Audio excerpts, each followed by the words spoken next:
Good evening, and welcome to the second lecture in the University of Minnesota Center for Jewish Studies 2024-2025 Community Lecture Series. My name is Natan Paradise, and I am the director of the Center for Jewish Studies at the University of Minnesota. And on behalf of the Minnesota JCC, I also want to welcome you to the Minnesota JCC Sadie Center and Berry Family Campus. We appreciate the opportunity to partner with the JCC as our host for the lecture series this year, and the JCC hopes that you will discover a broad range of rich programming at the Minnesota JCC, both here at Sadie's as well as at the CAP Center in St. Paul. I wish to thank the staff here at the Minnesota JCC, and especially Katie Westberg, Alex Fisher, and Irit Vinitsky for their support in planning for and conducting this event, as well as our community co-sponsors, Hadathi Shurin Congregation, Beth Shalom Congregation, Beth El Synagogue, Beth Jacob Congregation, Congregation Darchei Noam, Mayim Rabim Congregation, Mount Zion Temple, Sharei Chesed Congregation, Shir Tikva, Temple of Aaron, and Temple Israel. We are also grateful to our university co-sponsors of this lecture, the Department of Anthropology, the Department of History, the Institute for Global Studies, the Department of Sociology, the Center for Race, Indigeneity, Disability, Gender, and Sexuality Studies, and at the University of St. Thomas, the J. Phillips Center for Interreligious Studies. And finally, I give my deepest thanks to our outreach coordinator, Mariel Coulter, who continues to amaze us with her organizational abilities and who keeps us, by which I really mean me, especially on track in so many ways. This lecture, thank you. This lecture is conducted in full acknowledgement that we stand on Minnesota Makoche, the homelands of the Dakota Oyate, within an area that is also the home of the Ojibwe and Ho-Chunk peoples.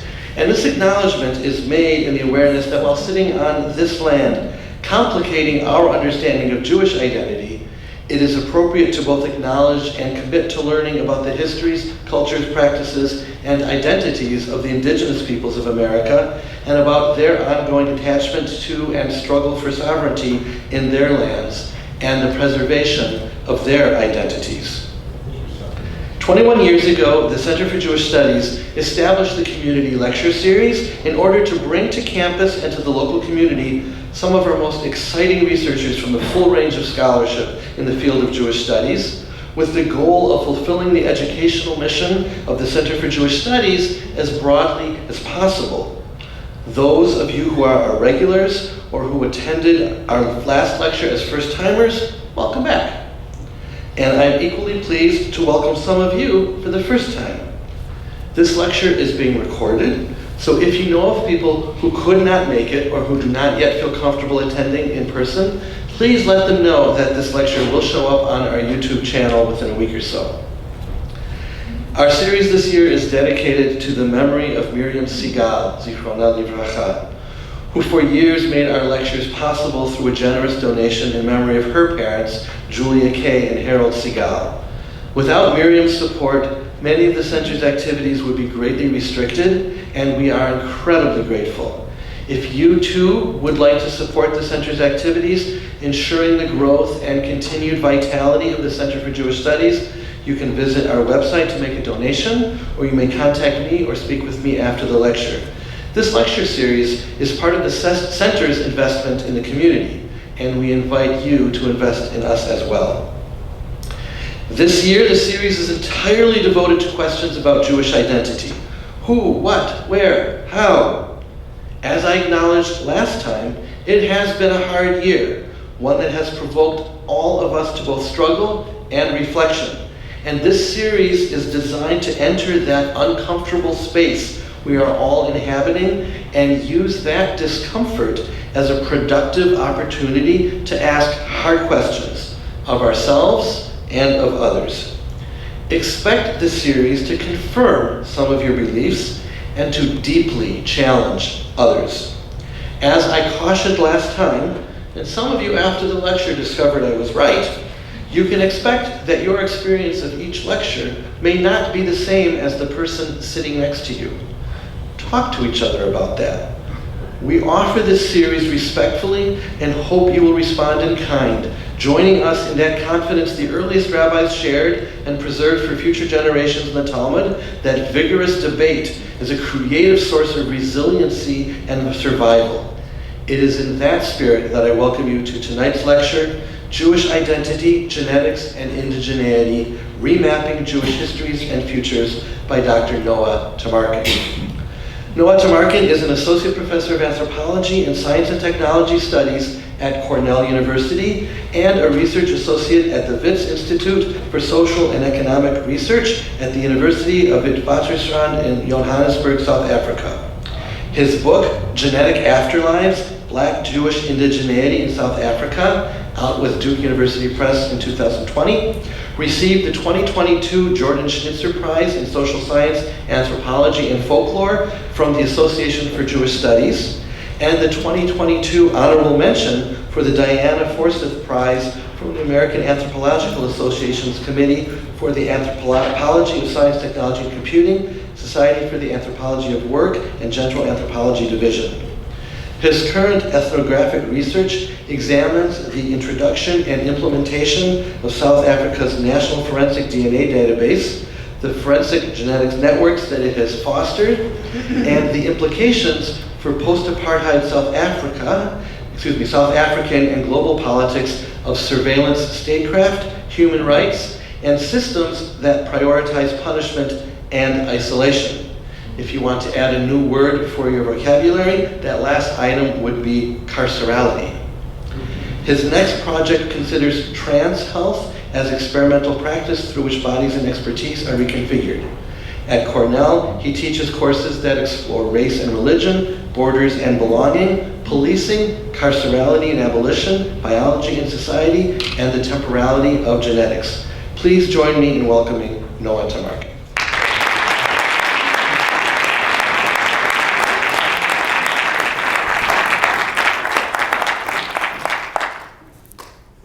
Thank you so much for that really warm and wonderful introduction. And thank you to Mariel for all of the behind-the-scenes labor. Thank you to the JCC. Do you pronounce it, I want to say it Sabes. I know that's not what you said. How do you say it? Sabes Center, thank you, for hosting this event. And really to all of you for being here today. And for anybody who's watching this later, thank you for watching. I'm going to start today with a story of a brief encounter that I had in 2015 in a village in South Africa's Limpopo province. I had lived in this village while conducting ethnographic research between November 2005 and November 2006, and I had visited every few years since. The research, which is the basis of my book, Genetic Afterlives, Black Jewish Indigeneity in South Africa, was about ethnic, racial, and national politics of belonging among Lemba people in the aftermath of their participation in genetic studies that were interpreted as substantiating their long-standing claims that they were Black Jews. So at its core, the book is about the convergence of race and religion, evident in the phenomenon of Jewish genetics, and I'll return to that in a moment. But first, the village in South Africa in 2015. So usually when I returned to this village, I met only those whom I already knew from having lived there. This visit was different because I was there for the funeral of one of my interlocutors, Morwa Shadi, the grandmother of the family with whom I had lived and of which I continue to this day to be a part. Morwa Shadi, and that's the woman there next to the number, and me much younger. Morwa Shadi's funeral prompted many relatives to travel there for the occasion. A niece of Morwa Shadi's, whom I had known since 2006, introduced me to one of these visitors. This was a distant cousin. And this niece used Lemba DNA as an explanation of who I was to them. She explained that they're Majuta Amaso, which is the Sepedi way of saying Black Jews, the real Israelites, and that DNA showed this. She said all of this while reaching for my hand, and once she had my hand, she held it up in her own to illustrate. She said, "We share the same blood." "Then we are brothers," the cousin exclaimed, and then added jokingly, "Oh, this is why I'm so light-skinned." Once all of this new information sunk in, she half jokingly, but also half seriously, got to the point that really mattered to her. She asked her gathered relatives, myself now superficially included, "So then, we're related to Jesus?" Everyone laughed and agreed this was the case. Now, my new relatives doubled jokes, one about whiteness, blackness, and the ambiguous racial determinisms of skin color, and the other about how to locate oneself in relation to Jesus' ethno-racial religious genealogy, point to how Lemba people have troubled bodily understandings of Jewishness, and in turn, how they have been troubling to many of their would-be interlocutors over the years. To the first point, before genetics became an available method, 19th century missionaries and 20th century ethnologists worked to reconcile what they viewed as Lemba Africanness and potential Jewishness. To the second point, the focus on Jesus among many Lemba people has been problematic for Jews who, motivated by the presumed essential Jewish connections of genetic ancestry, endeavored to forge relational and religious Jewish connections as well. For most of these Jewish seekers of connection, and this is primarily Americans, but also South Africans and Israelis, Lemba attachments to Jesus and therefore to forms of Christianity were signs of either inauthenticity or of a need for education to learn how to be Jews. An education that they felt was worth investing in because to them, these visitors to Lemba people, genetics indicated an authentic Jewishness that went deeper than belief, practice, or even knowledge or common experience. Political theorist and Jewish studies scholar Marla Brettschneider has argued that such approaches to Lemba Jewishness are colonial and racist impositions that presuppose what Jewishness and Judaism are, according to a normative rabbinic definition that excludes African Jews. I share her critique, but in this talk, I want to move beyond these politics of Jewish racial inclusion to dwell in the body trouble suggested by my newly established cousin's jokes. And I'm guided here by Lemba understandings of their histories, and also by science and technology studies and anthropological attunements to race, genetics, and indigeneity as social and political technologies. So my argument, and this will become clear as I go on, but I'll tell you what it is now so you can follow it, is that Lemba Jewishness and the decision between geneticists and Lemba people to locate that Jewishness in Lemba bodies provides openings through which we might rethink Jewish bodies and their relation to historical and contemporary racial and colonial mappings, a rethinking that I'm arguing is critically needed in this moment. So to get there, I'm going to take you through each of these technologies, race, genetics, and indigeneity, as they have emerged for Lemba people. So what we see with Lemba DNA is the molecularization of the Lemba Jewish body, or in other words, the idea that Lemba Jewishness is to be found in their bodies and specifically in their DNA.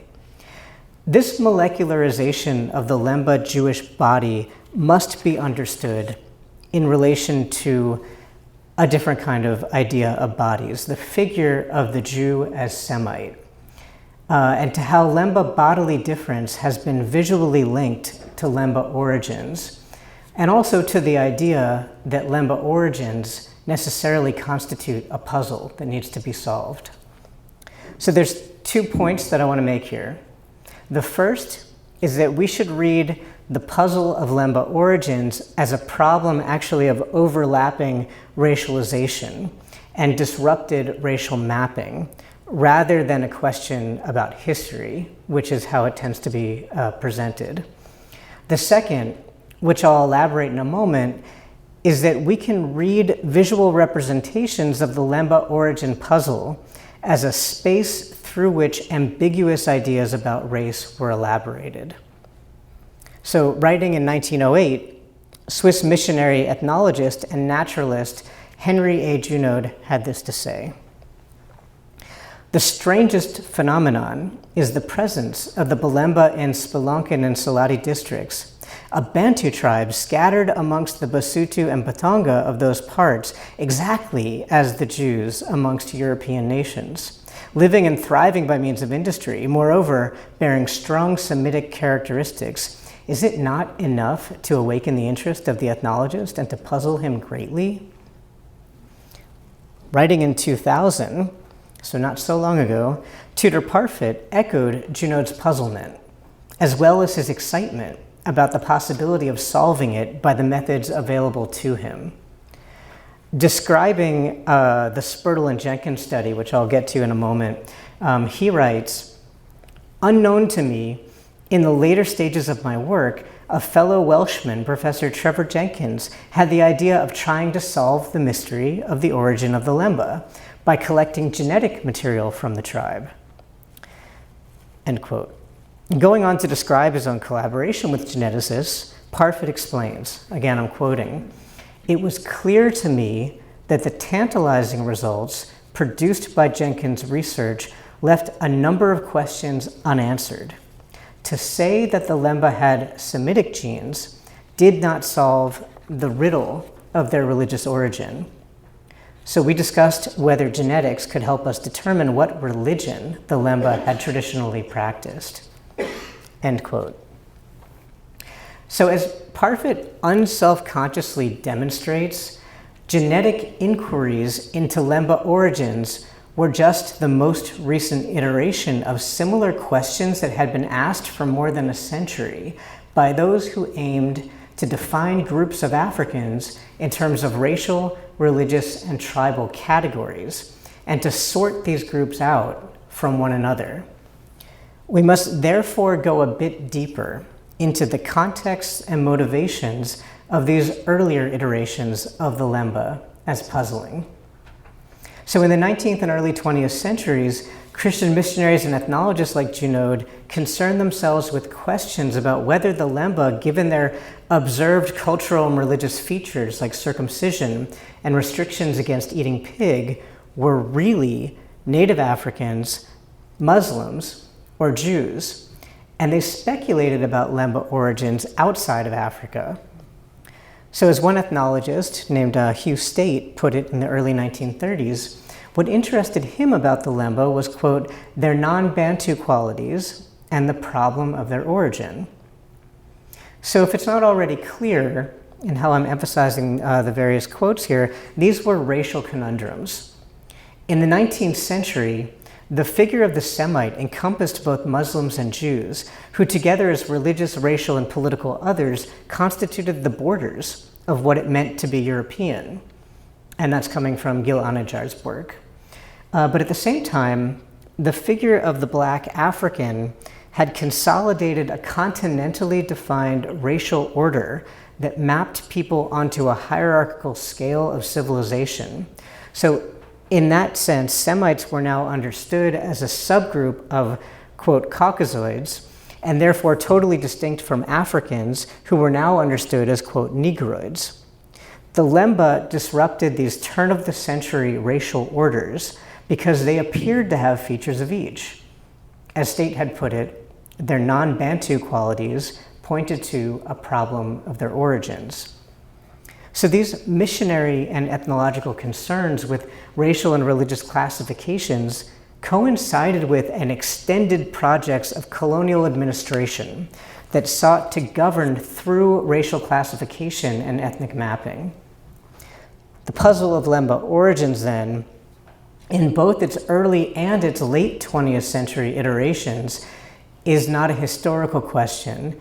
More so, it's an artifact of 19th century race science. Ultimately, then, it is a story about racialization. So again, labeled Semitic first in the 19th century when missionaries understood them in these terms, but then again in the late 20th century when the term reemerged to describe their genetic origins. Labeled Black in both apartheid and post-apartheid South Africa, and claimed as Jews in documentaries and newspaper articles and by scholars, the Lemba are enmeshed in these multiple racializations.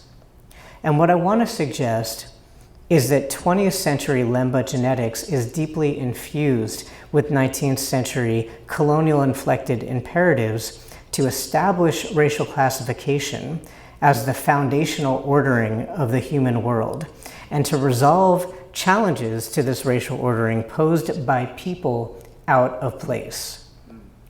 So let me further illustrate this by turning to the second point, attending more directly to the figure of the Jewish body and its articulation with visual representations of Lemba bodies.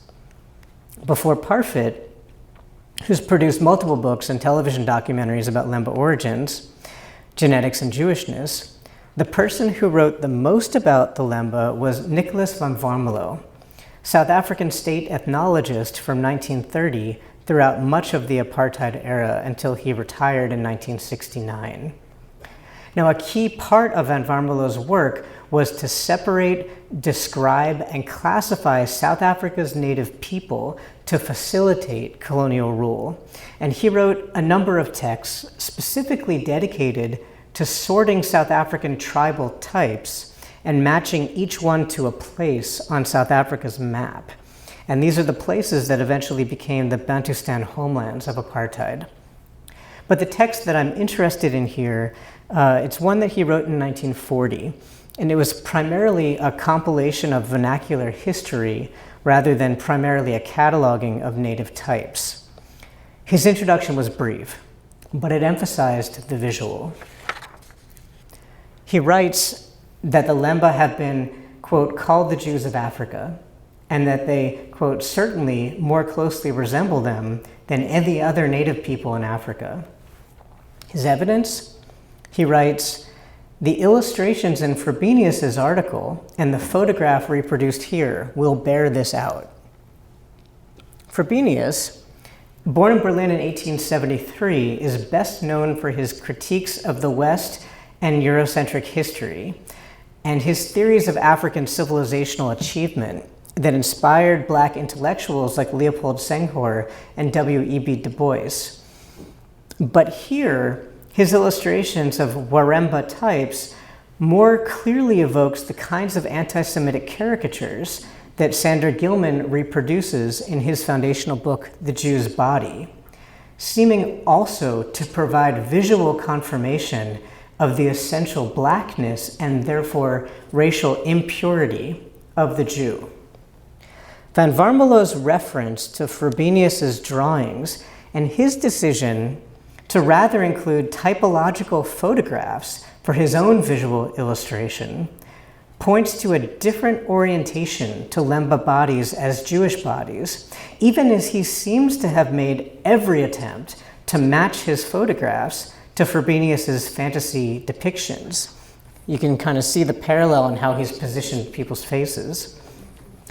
If for Frobenius, Lemba bodily Jewishness demonstrated a people doubly out of place, the worst it seemed of Europe and of Africa, for Van Warmelo, Lemba bodily Jewishness and therefore more than Africanness made them more compelling than other Africans, a special problem of classification that nevertheless was ultimately solvable by classifying Lemba people according to language, and thus with the other African people among whom they lived. So what we see here is how the speculative Jewish racializations of Lemba people bumped up against their colonial racialization, and how Lemba bodies were enlisted in that project.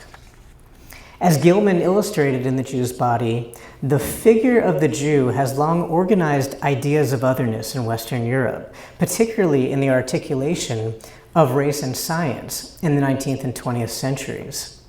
The field of Jewish studies is now much broader than it perhaps once was in terms of which Jews warrant attention.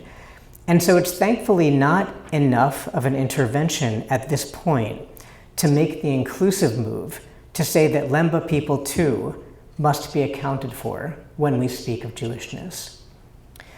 Rather, what I think we can learn here about race and Jewishness from this figure of the Lemba body as an ambiguously Black Jewish body, as I've discussed here, the materialization of an idea of an African Semite through its molecular identification, which I'll discuss next, and a shift to look beyond the abstraction of Lemba bodies to rather focus on them as political bodies in motion, which is how I'll end, is that there's nothing given in the racial identification, geopolitical mapping, or spatial politics of Jewish bodies, Lemba or otherwise. We should therefore be wary of the authority claimed by geneticists in their efforts to map Jewish history and interconnection. There are two key Lemba genetic studies they're both at the center of my work, but also ultimately decentered by this work. These are the origins of the Lemba Black Jews of Southern Africa, published in 1996 by South African geneticists Amanda Spurtle and Trevor Jenkins, and Y chromosomes traveling south, the Cohen modal haplotype, and the origins of the Lemba, the Black Jews of Southern Africa, published in 2000 by a large team of geneticists and religious studies scholars based in the UK, Israel, South Africa, and the United States. What I've aimed to show so far is that these genetic studies must be read as part of this longer story of Southern African colonialism and South African apartheid, and that problems of Lemba origins were always problems of disrupted fantasies of racial mapping, rather than problems of history. I want to return now to the question of Jewish genetics and why it's so important to read genetic ancestry through histories of race and racialization. So as many of us in this room know, genetic ancestry increasingly shapes how we think about ourselves and our pasts. Scholars like Nadia Abu-Alhaj, Amadam Charek, Jenny Reardon, Kim Tallbear, Peter Wade, and many others have shown that genetic ancestry both produces and is produced by research projects that seek to map human diversity on global, continental, and national scales. In doing so, it simultaneously offers universalizing narratives and a renewed investment in racial and ethnic classification, sometimes by geneticists, sometimes by those who pick up their work. So we can see this most prominently in large-scale genome projects. We can see it in medical research that uses ancestry as an approximation of a promised future of personalized care, and in a commercial industry that you're probably most familiar with that offers millions of consumers in the United States and elsewhere information about their origins. Anthropologists have long held that race is not genetic, and that there is more genetic variation within social racial categories than between them. SDS scholars like Jenny Reardon have pointed out, though, that anthropological consensus has not been shared among all population geneticists, and particularly those who advocated for these kinds of large-scale genetic diversity projects. So now genetic definitions of race have gained renewed prominence among larger, broader publics in the US and elsewhere, dovetailing with the resurgence of white supremacy and ethno-nationalism. So one example of this from the United States. White nationalists have recorded and posted on the internet milk-chugging parties, where they drink milk, that celebrate lactose persistence as a feature of supposed European genetic purity. Another example from Israel. In the last decade, a DNA test was approved to help immigrants from the former Soviet Union prove that they have Jewish ancestry and therefore should be entitled to the rights of Jewish citizens. In these examples, genetic ancestry lends an appearance of scientific validity to what I argue are essentialist and exclusionary ideas about race and nation. But Lemba genetic knowledge production, I argue, shows that genetic ancestry can also be an opening through which these assumptions are undermined and reconfigured. And the reason this is so important is that we need alternative stories to tell about genetic ancestry that can interrupt the ways it has tended to sediment biologically essentialist ideas about racial geographies and origins. In the context of Jewish genetics, these essentialist ideas have played out on the terrain of Zionism. A major focus of large-scale Jewish genetic studies has been to understand the origins of Ashkenazi Jews and their genetic relationships to various others. Other Jews and others understood as non-Jews whose relative genetic similarity to or difference from Ashkenazi and other Jews is considered to be an important tool through which to define and place Jews in the present and in the past. In these studies, Ashkenazi Jews are at once paradigmatic Jews and potentially the group that would interrupt the naturalized links between Jewish people and the land of Israel if they're found to be too European and not Middle Eastern enough. So these studies have been contentious among geneticists precisely because of disagreements among their authors about what the data actually says about where Ashkenazi origins primarily lie. But these debates among geneticists ultimately miss the point that genetic definitions of peoplehood naturalize racialized colonial logics. Lemba interpretations of their genetic studies have been consequential for them and for understandings of African indigeneity, which I'm going to get to in a moment. But they haven't been consequential for subsequent Jewish genetic research.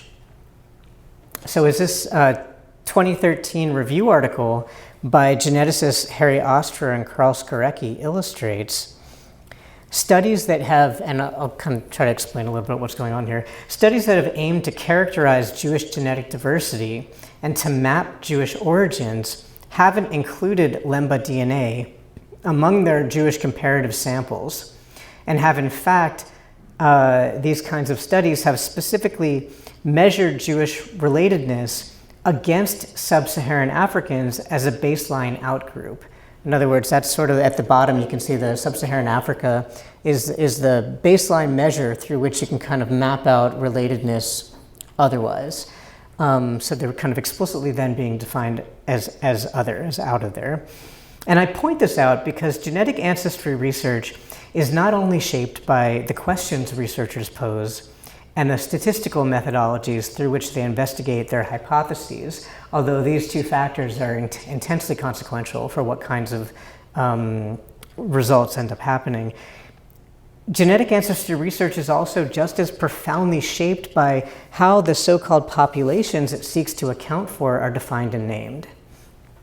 So Lemba genetics has not reshaped Jewish genetics because the starting point for Jewish genetic ancestry research is continually this a priori definition of who is, without question, a Jew to whom others like the Lemba might be compared. And this, alongside locating Jewishness in biology, racializes Jews. It's perhaps not surprising then that some have interpreted the same research that produced this really quite varied population relationship visualization to mean we should think of Jews as a race. Right? This article is referring to that same study that image came from. One assumption about the Lemba Jewish genetic study was that Lemba people would attempt to use the results to appeal to the Israeli state for recognition and immigration.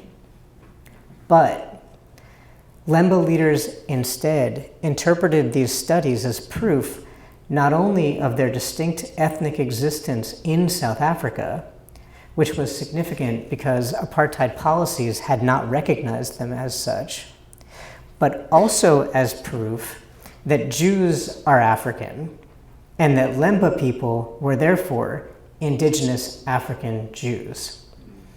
And so in this last section, I'm going to turn from how Lemba people have been racialized by others to how Lemba people have created new knowledge about genetic ancestry and new mappings of Jewish history and belonging. So this is about Jewish identity, right, as the kind of series has all been about, but it's also about more than identity. It's also about these sort of larger kinds of mapping projects that can have implications beyond like a personal identity or a group identity. And so this is what I mean in the title of my book, by genetic afterlives. So the idea of genetic afterlives, what I'm doing there, it locates the political and social meanings of DNA not in the genetic studies themselves, but in how genetic studies are interpreted and circulated by those whom they directly implicate. And so I'm arguing that circulation of genetic knowledge must be understood as genetic knowledge production in and of itself. Doing this opens possibilities for the kinds of categorical destabilizations that Lemba people are producing. Lemba genetic afterlives unsettle the ways that race, religion, indigeneity, diaspora, and DNA are used to assert who people really are, where they're really from, and crucially, where they really belong. The genetic afterlives story that I'll tell with my remaining time with you is about how genetic ancestry came to signal for Lemba people proof of their African indigeneity as Black Jews. And I'm going to tell this through their participation in a reburial that took place at a place called Mapungubwe. Located near the borders of what are now South Africa, Zimbabwe, and Botswana, Mapungubwe became South Africa's 5th UNESCO World Heritage Site in 2003. The site is historically significant as Southern Africa's earliest known stratified kingdom. So in the 13th century, Mapungubwe was a thriving trade center. Royals resided at the top of Mapungubwe Hill, and about 5,000 other people lived in villages on the ground. In the 1930s, researchers excavated graves on the hill and from surrounding settlements. These remains, along with artifacts like pottery and beads, were subsequently stored at University of Pretoria. And in 2005, plans began to rebury the excavated remains.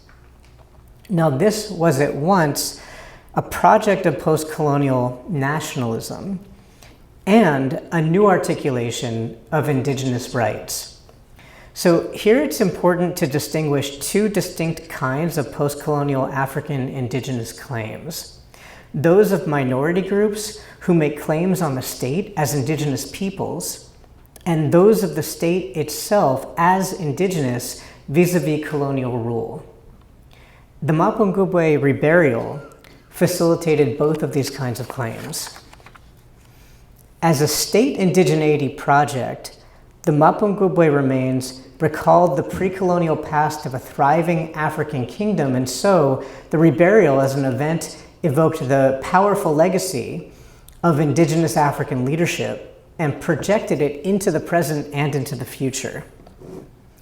Soon, however, different groups of people lodged competing claims that the bones to be reburied at Mapungubwe were those of their ancestors, and the site quickly emerged as a center of new controversies, over who could claim to be indigenous in post-apartheid South Africa and who could not. So government officials, in keeping with Mapungubwe as a project of state indigeneity, insisted that only one joint claim would go forward, with one reburial ceremony for all remains. And in 2006, in the midst of my research, other claimant groups were adamantly opposed to Lemba inclusion. The group that was most opposed to the Lemba were the leaders of a group called the Vangona. The Vangona were the only local group who have claimed continuous occupancy of the Mapungubwe area from the 10th century to the present. And for this reason, they considered themselves to be more authentically indigenous than the other claimant groups. But the Vangona leaders singled out the Lemba when they voiced their concerns. Some Lemba leaders felt that the Vangona tried to exclude them because of the well-publicized stories of Lemba genetic links to Jews. They complained that once the Lemba are mentioned as Black Jews, all other aspects of their history fall away, including their links to Mapungubwe. The objections of a South African archaeologist who had consulted on the reburial plans helped to explain why this was the case. So this archaeologist felt strongly that no definitive proof placed any one group over any other as legitimate claimants to the Mapungubwe remains.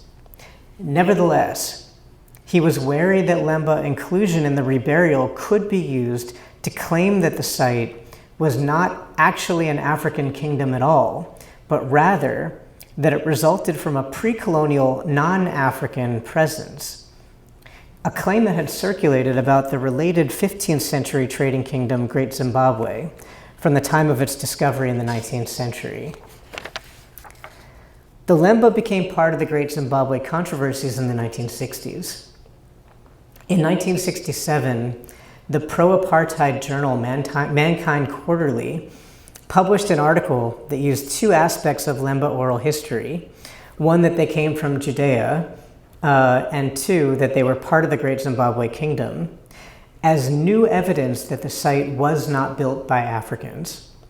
So the argument, again, this is kind of in this larger kind of racist publishing space, the argument was that they built Great Zimbabwe, and so they were necessarily not African because they were Jews.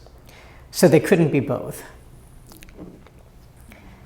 The politics of this claim, like earlier 19th and 20th century Great Zimbabwe claims on which it was modeled, was again to delegitimize African civilization and to justify colonial domination. Right? So the idea that Lemba involvement means that it was actually somehow Europeans that built this, it wasn't Africans. So this archaeologist's concerns about Lemba Mapungubwe claims emerged from his knowledge of that colonial legacy. He feared that Lemba involvement could spark a new controversy about the Africanness of this earliest Southern African kingdom. In our conversations, he not only rejected Lemba claims to Mapungubwe, he also dismissed the 1990s DNA studies that confirmed the Lemba as Jews, in part because he couldn't analytically separate those assertions from the racist motivations of the 1960s Great Zimbabwe claim. So the racist logic about Great Zimbabwe that he rejected indicated that the Lemba couldn't be African because they were Jews. But his rejection recapitulated this logic in reverse. For him, the Lemba could not be Jews because they were African. Now, in the months leading up to the joint reburial ceremony, a new genetic narrative took hold. At official gatherings of Lemba people in 2006, Lemba leaders announced that the Mapungubwe remains were theirs, and that DNA tests had proved it, just as DNA tests had proved that they were Black Jews who made their way as traders into Africa centuries before Mapungubwe was established. Some Lemba leaders were upset because they had not been approached for permission to study the bones in this way.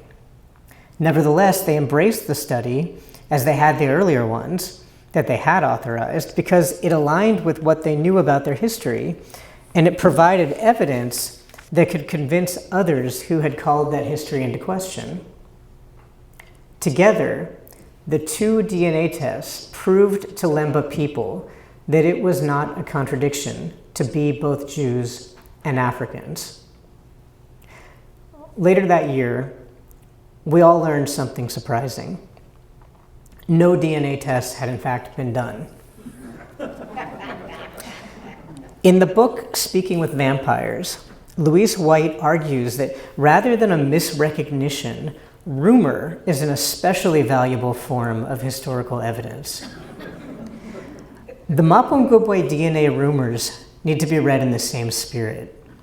Like the reckonings with colonial renderings of bodies and value that White analyzes when she talks about vampires, here too, new technologies crystallized articulations between racialized bodies and belonging.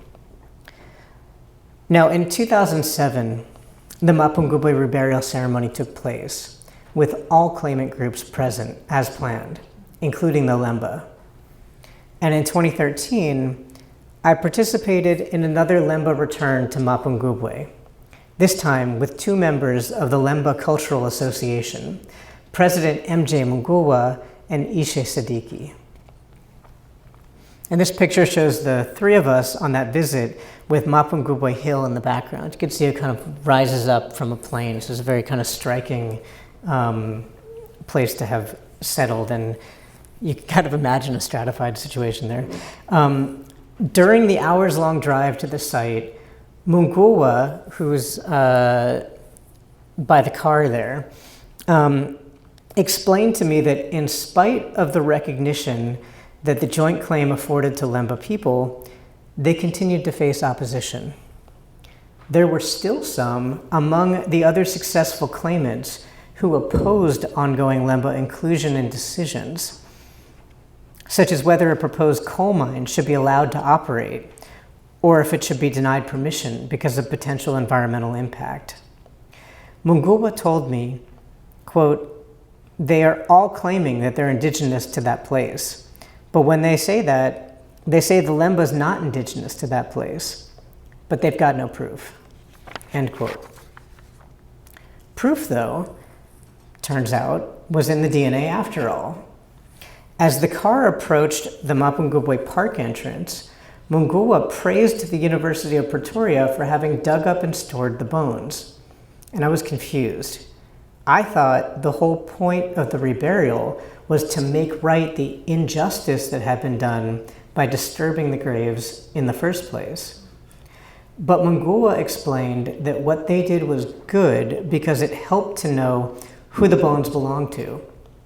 So I asked him, "Wait, how do you know who the bones belong to?" Without hesitating, he answered, "They took DNA." Now, Mungulwa had certainly heard that the 2006 DNA tests had been nothing but a rumor. He just didn't believe it.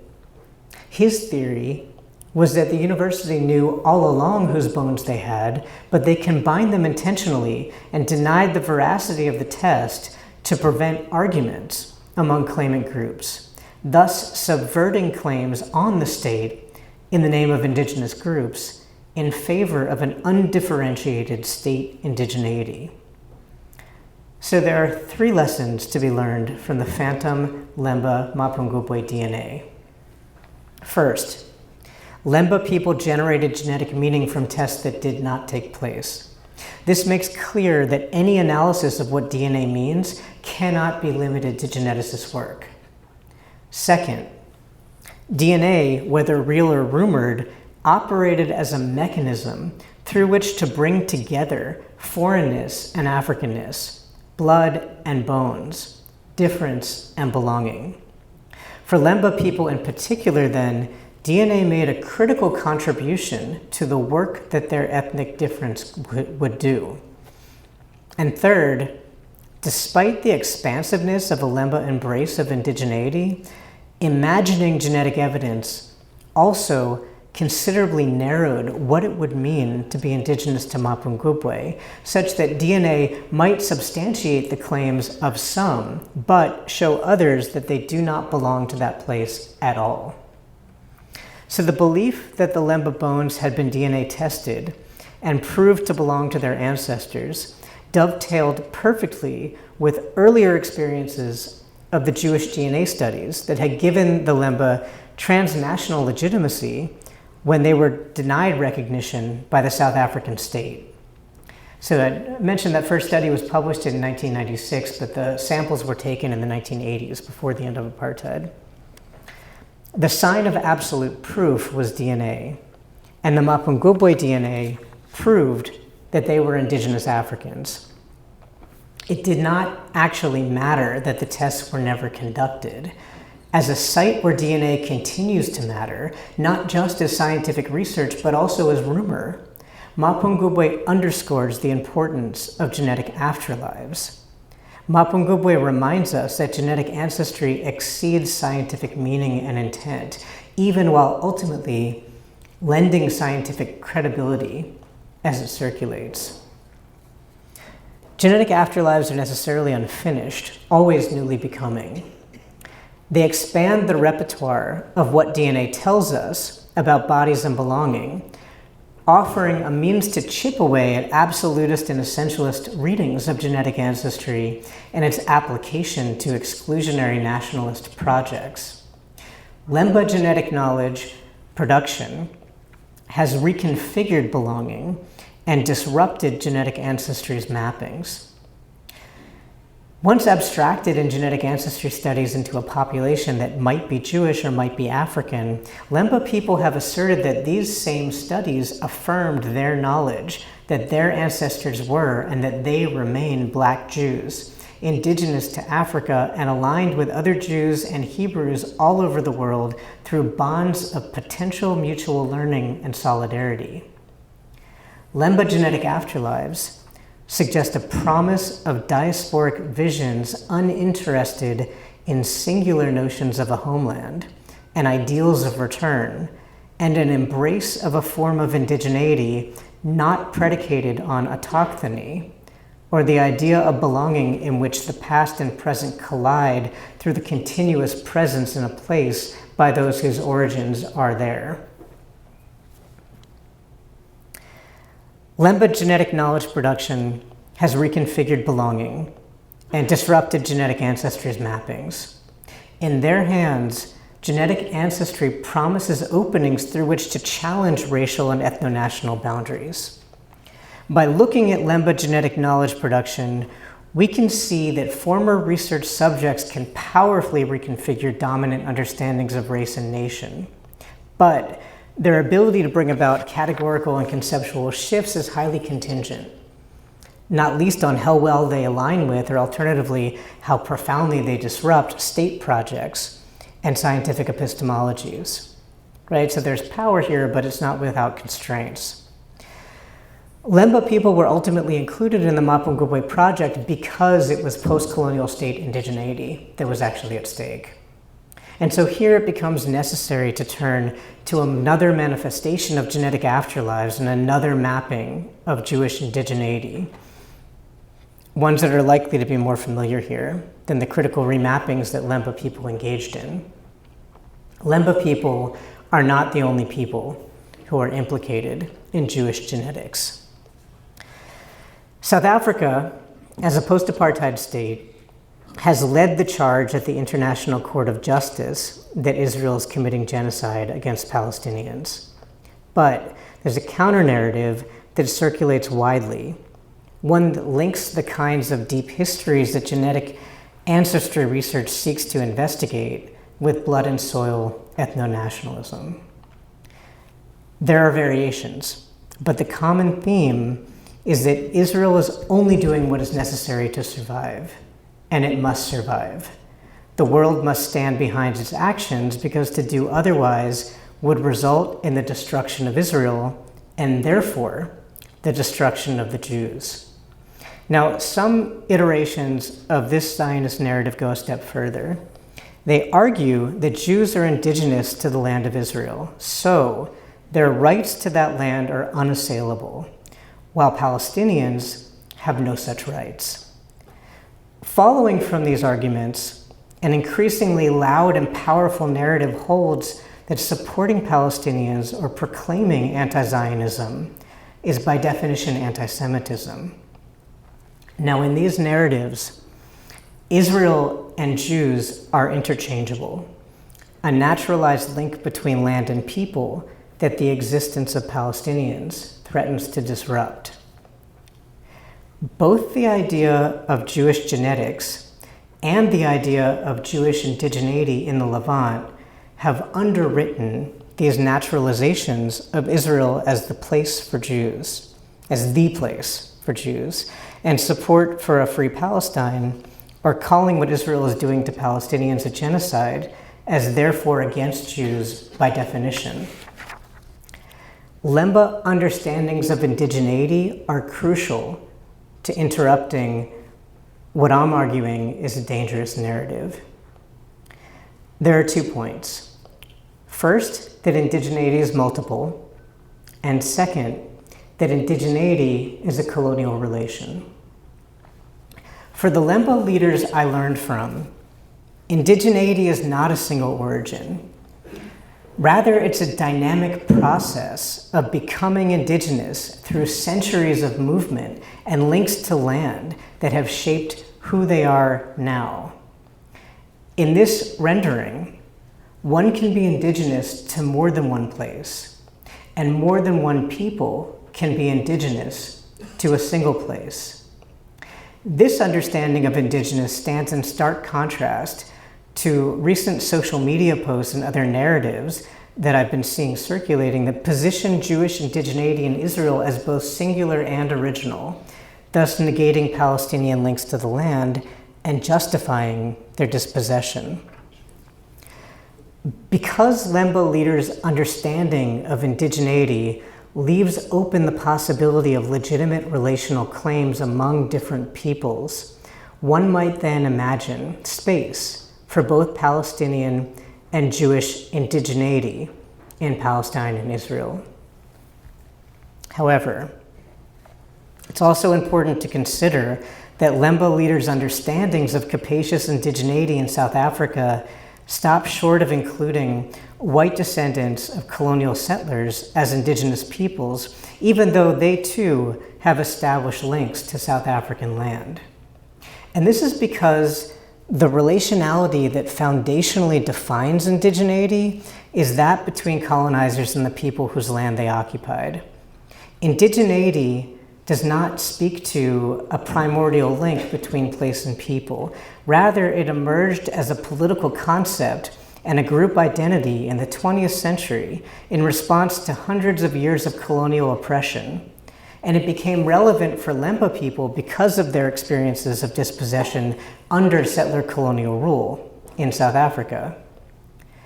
Though, of course, getting back to Israel and Palestine, Mizrahi Jews, like Palestinians, have ongoing links to the Levant that predate colonialism.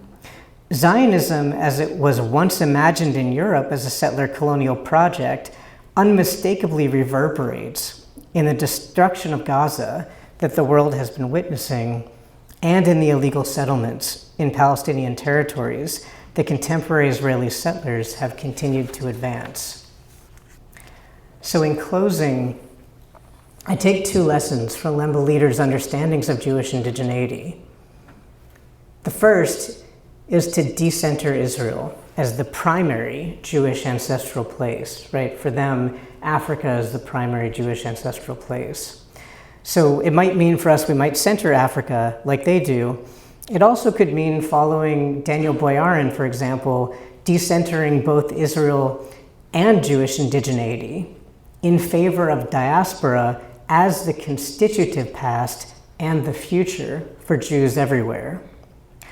The second lesson is to take seriously that an understanding of indigeneity as a colonial relation renders it impossible to locate Jewish indigeneity in a Zionist project, because although today we can see that Zionism as an ideology includes and is advanced by many Mizrahi Jews, it emerged as a movement among European Jews who enacted it as a settler colonial project.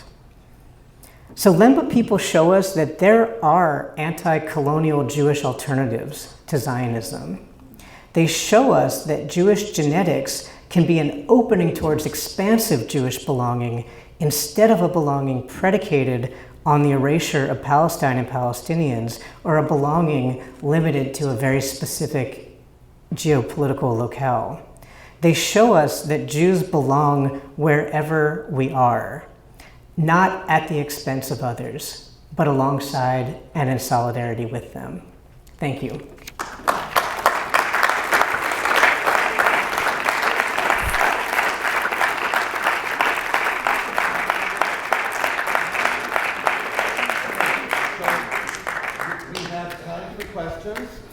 Noah, are you comfortable fielding your own? I think so. It might be. I don't know if I'll be able to like see everybody. It depends how many questions you all have. I'll do my best, and if like shout if you've been having your hand up for a while and I don't see you. I do see you right there. So, Speak up. Could you please give us a definition of race? I was a little surprised during the whole lecture you used the word race, and to me it doesn't apply to what you're talking about.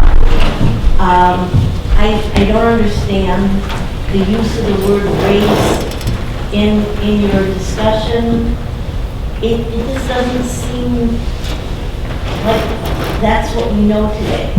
So maybe you can give us a definition of race that will help me understand. Yeah, let me try, and then if it doesn't answer your question, maybe I can get a little bit more from you about where we're having a disconnect there.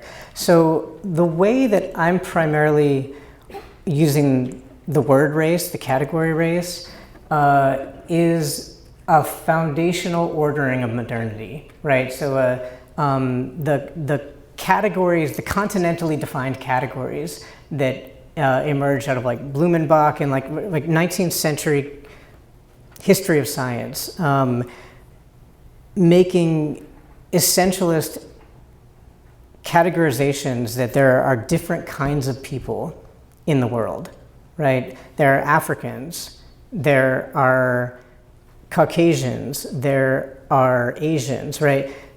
Having these sort of continentally defined categories, and making an argument that these are essentially different groups of people, right? You're saying that those are races of people?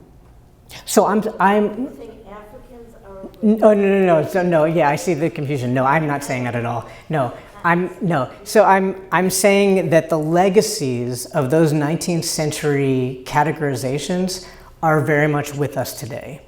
And so when we talk about all the different ways in which categories are used in contemporary genetic studies, we see some of these same terms come up, and it makes it seem as if geneticists think that races are essential and real. In other words, that people have an unchanging set of characteristics, right?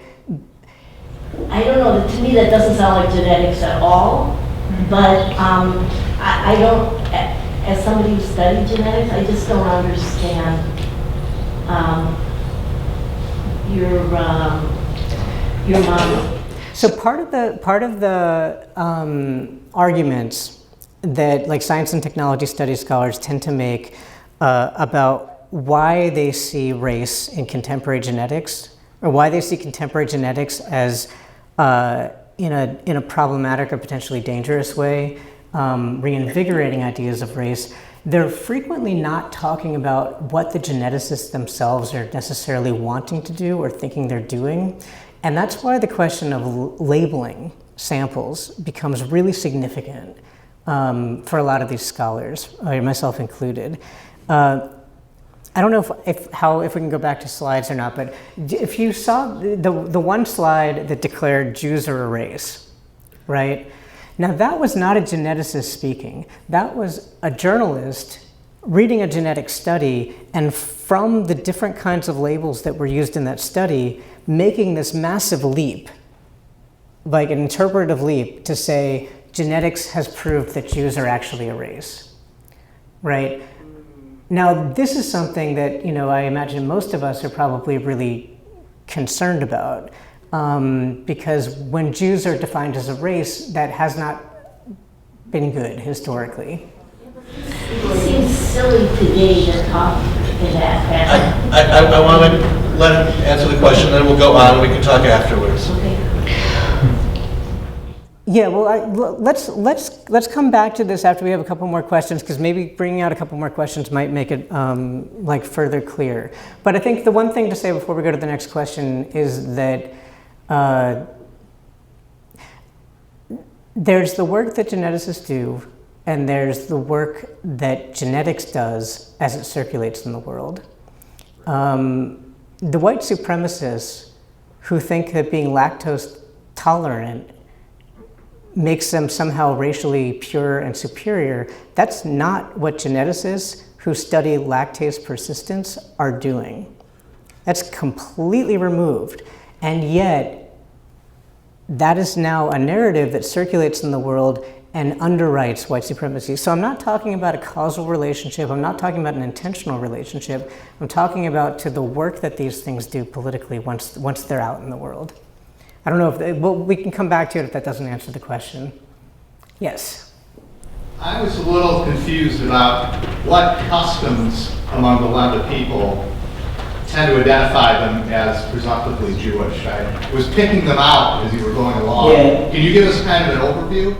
Yeah, the kind of classic things that were identified by missionaries in the 19th century were a tendency towards endogamy, right? So they were in-group marrying, circumcision practices, food taboos. The one that tended to really stand out for people was particular forms of ritual slaughter that had to be performed in order for meat to be edible, right? So there were a number of, those were probably the biggest ones. There were a number of other things as well, but those were the ones that routinely would be kind of held up to say, we think these people are probably Jews. Yes.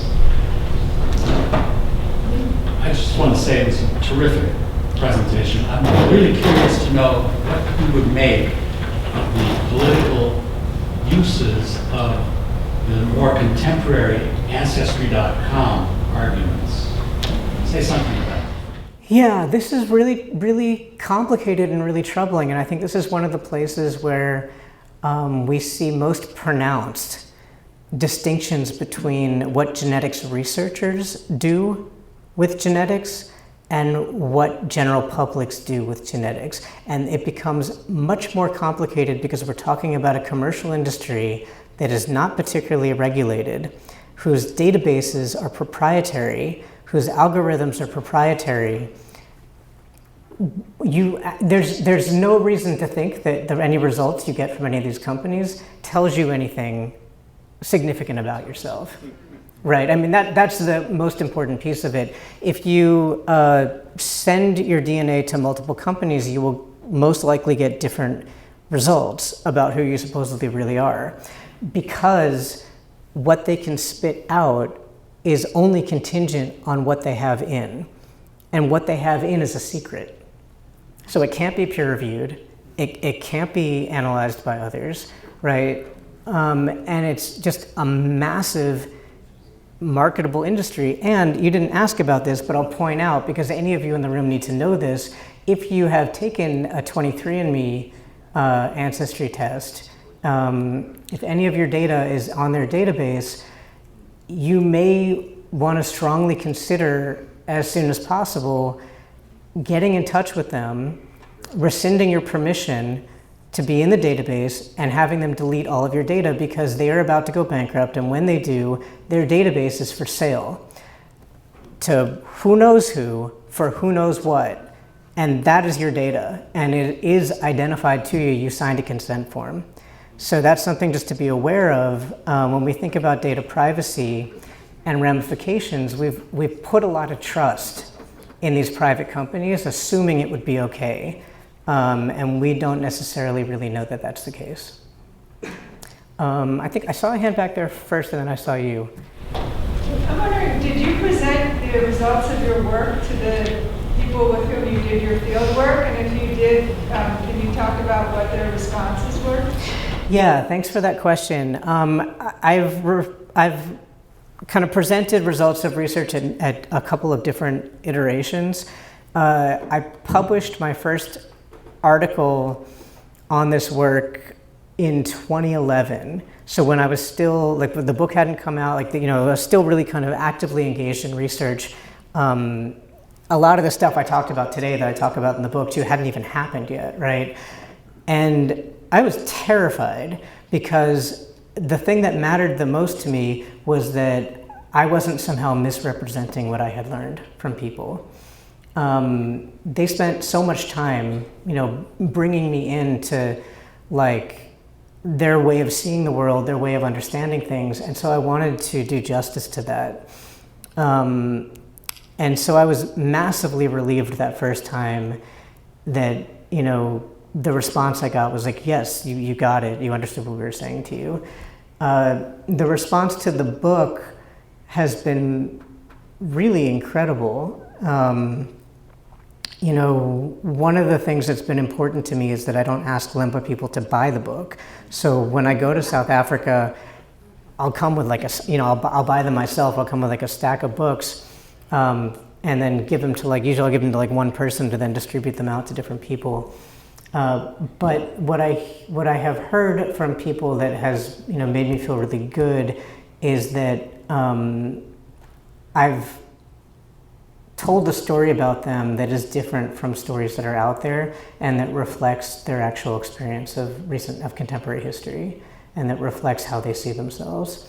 And for me, that was really important. One of the most important things for me in the work is that I am not taking on the question as if I have an answer to whether or not Lemba people are Jews, or if they are, how they should be Jews.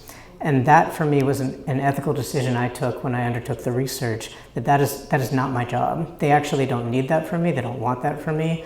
What I wanted to do was I wanted to understand what Jewishness means for them and in their lives, what genetics has meant for them, why they did it, what they've done with it, how it's been significant, if it has been, right? That was the project.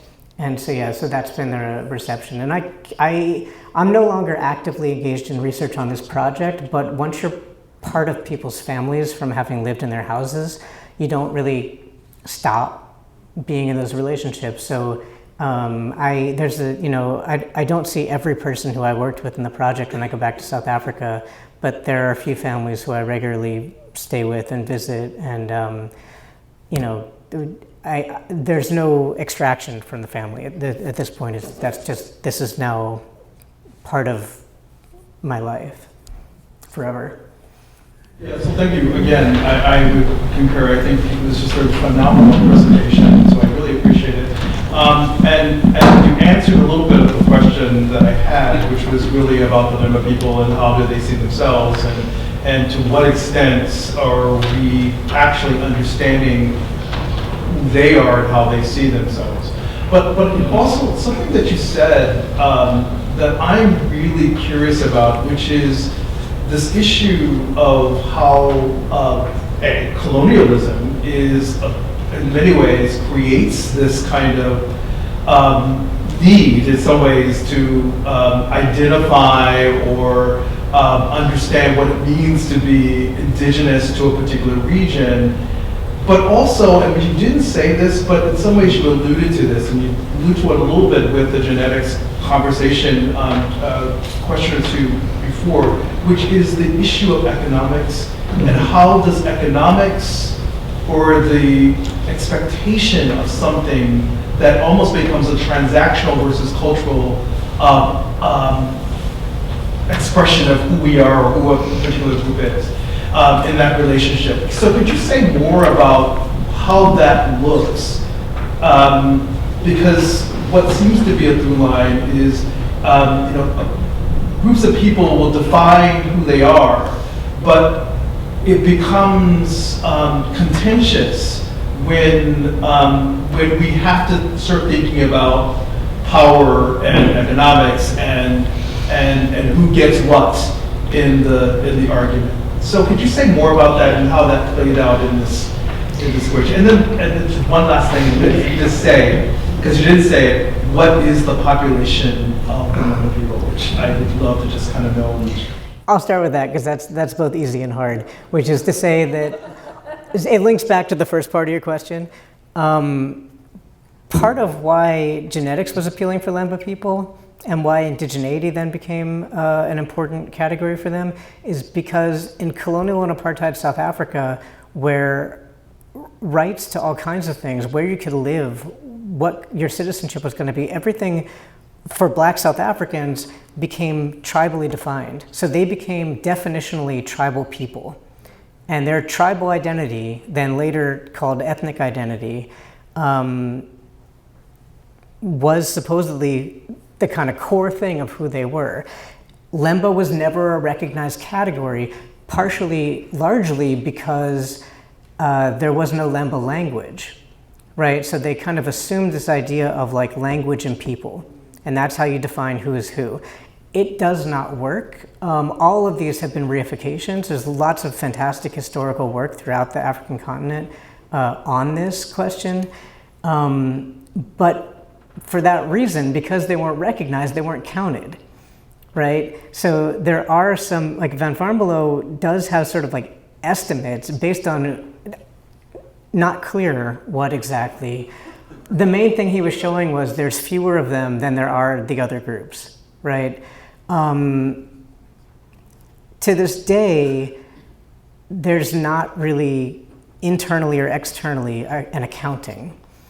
Usually Lemba people will say there's about 100,000 of us, but that's been the number that they told Parfit in the 80s. It's the number that they told me when I met people in 2004 for the first time, right? So like, it's a starting point. I think what they mean by that is there's a lot of us, but not so many, right? In other words, we're significant, but we're not so big as to be like enormous. Like we have the potential to know we might be able to know each other, all of us, maybe, but also we're leaving it open as to how expansive it actually goes. And also that it's likely there are people who are Lemba who somehow got separated out and don't know. The other part of your question about economics, one way I think it becomes really significant in this story, it's not really about economic transactions so much as it is the way that global inequality structures interactions. So one of the reasons, to get to back to another question about how Lemba people saw my work, one of the reasons they liked the work is that I was very explicit that I was not going to go in there and tell them, this is how I'm Jewish, therefore that's how you should be Jewish if I'm going to recognize you as Jewish, right? The reason this mattered was because they had, by the time I met anybody, many decades of experience of Jews from elsewhere showing up, feeling that they had discovered a lost tribe of Israel, and very excited to teach them properly how to be Jewish. And Lemba people experienced this as missionary work, and they did not appreciate it. And that kind of project is only possible in a context of massive global inequality, right? You don't show up to people who are economically as enfranchised as you and feel that you can tell them, oh, let me tell you, you don't actually really know who you are. Let me tell you really who you are. That kind of condescension is only possible in a context of global inequality. So that's how I'll answer I don't know if that's what you meant by the economic question. Yeah, it gets so part of it, but I can sort of follow up. Okay. Thank you. Yeah, sure. Unfortunately, that is all the time we have. I'm very sorry. You always want to have a lecture that generates more questions that can be answered, and so we're really grateful for a very fascinating one. Thank you.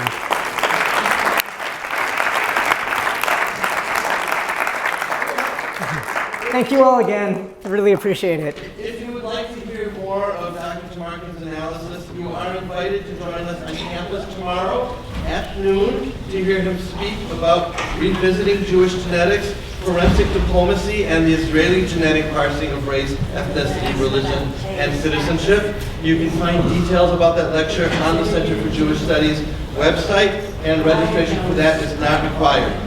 Our next community lecture is not here. It's in the CAS Center, JCC in St. Paul on Tuesday, December 10th, where you can hear me speak on Jew-face, secret handshakes, and everything in between, performing Jews, performing Jewish. Please remember to register in advance for that. Thank you again.